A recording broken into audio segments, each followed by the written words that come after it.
I'm joined now by former Canadian ambassadors to the U.S., Frank McKenna and Derek Burney. Thank you very much both for being here today. Mr. Burney, I wanted to start with you on this one. Something that was first reported by the Globe and Mail today and then confirmed by Minister of Industry Melanie Joly today. She said that there are, in fact, direct talks between U.S. President Donald Trump and Prime Minister Mark Carney to iron out that trade and security agreement. How significant of a development is that for you in these trade discussions? Well, I read a similar report in the Wall Street Journal today where our Prime Minister is signaling that he's going to take his time on retaliation because of the progress that he thinks they're making in these talks. I hope they are. I know nothing about it.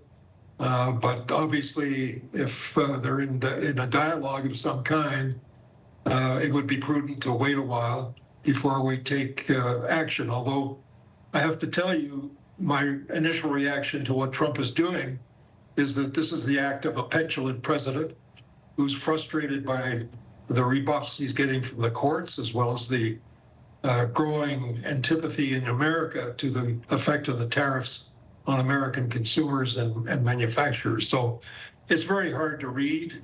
My view is that we should be ready to retaliate. We have every reason to do it. We should calibrate it carefully. We should not make idle threats the way the Premier of Ontario is making and then not delivering, because that makes us look foolish. But as I say, if they're having a discussion, talk is always better than war, but I'll believe it when I see it.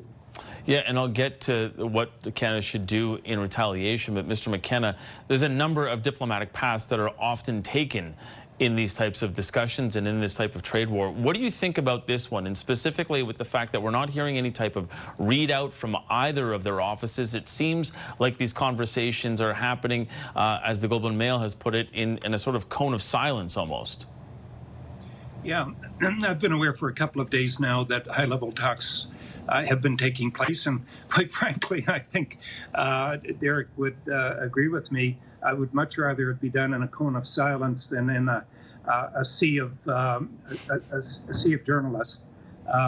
So, if these talks are going to be fruitful, it means there has to be a high level of trust and confidence between the parties. I think it's, excuse me, unabashedly good news. We'll see what comes of it. But at the end of the day, we need two results. One, to resolve the actual differences, the tariff war, so-called, is going on. But secondly, to settle down the population. Consumers need to get consuming again. Investors need to get investing again. Deal makers need to get making deals again. And none of those things can happen when we have this volatility and this uncertainty. So it would be unadulterated good news if some heads of agreement can be agreed upon between the two countries. Yeah, and Mr. Burney, you know, in addition to all that volatility and this sort of consumer confidence, there's also a lot of pressure on the Carney government to slap counter-tariffs on the U.S.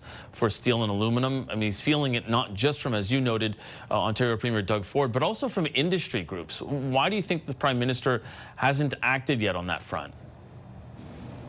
Well, I don't know, because I don't know what's going on between Ottawa and Washington. But, you know, I think, as I said earlier, I think he's being prudent if he thinks that the talks that they're having may produce something, but he should have his gun cocked.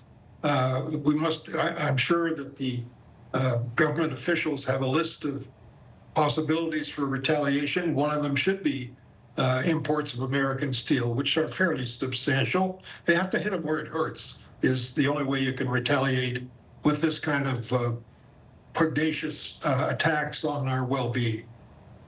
Yeah, and Mr. McKenna, it seems like he is holding off right now despite all of those demands. And I know on Parliament Hill today there's this sort of steel day where a number of the industry lobbyists and industry leaders are speaking to government. What do you think that this government now needs to do to try and assuage their fears at the same time as continuing to have those discussions as those impacts are being keenly felt? Yeah, well, they're being felt on both sides of the border, by the way. Steel prices in the U.S. are up at least 16%, aluminum prices even higher than that. This will go right through the value chain.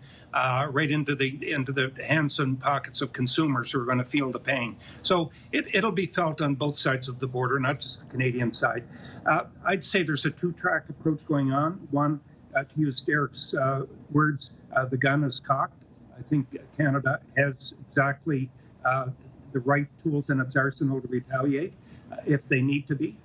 Secondly, they need to be prudential about that. If negotiations are going on that might solve a larger problem, you don't want to derail that.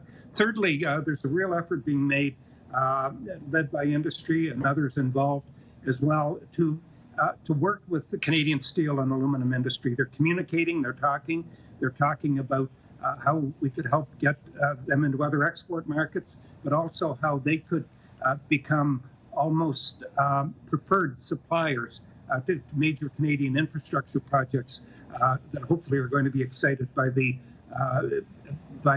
goodwill that seems to be demonstrated between premiers and the government of Canada. In other words, trying to create demand in other areas that would help these industries in the short term, try to get alternative markets for these industries, at the same time trying to fight off the U.S. Section 232 tariffs, which are totally, completely unwarranted. To suggest that Canada, which supplies 50% at least of U.S. aluminum, much of it to its defense industry, could be a security risk, that just defies imagination. Yeah, and there are still ongoing challenges, not only to the fact that it is happening under Section 232, but Mr. Burney, there are also a number of court challenges, and I know you were on this program last week talking about it, especially around the IEEPA tariffs.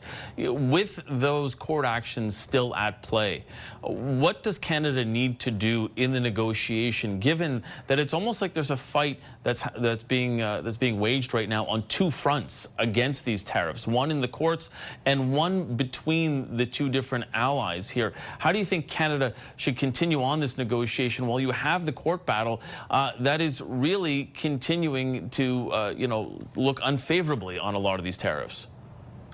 Well, my understanding is that the appeal court verdict is due on June 9th. That's not too far away from now.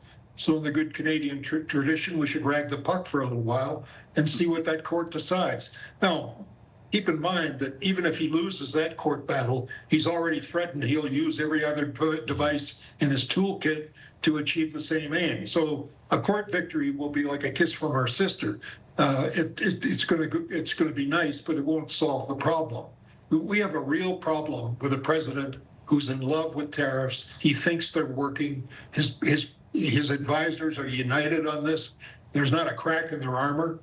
We're beginning to see signs in Congress that they're getting a little bit resentful that their complete authority for tariffs has been usurped by the administration. My hope is that if the Court of Appeal rules in favor of the recent decision by the International Trade Court, then you'll see more movement in Congress. So as I say, in the good Canadian tradition, we should rag the puck for a while, not sign any piece of paper until we're certain that we know what we're getting. Mr. McKenna, just in closing, on the notice paper appeared today on Parliament Hill, that bill on internal trade. How important is that bill, and what will be in it, given the current context of our trade issues with the United States? Well, look, this is a battle we're going to win. And by the way, I think we should dig in. China has not done badly by digging in. I think we've done quite well, actually, by digging in and showing courage and resolution. And an example of that is what's on the order paper now, which is in terms of internal free trade.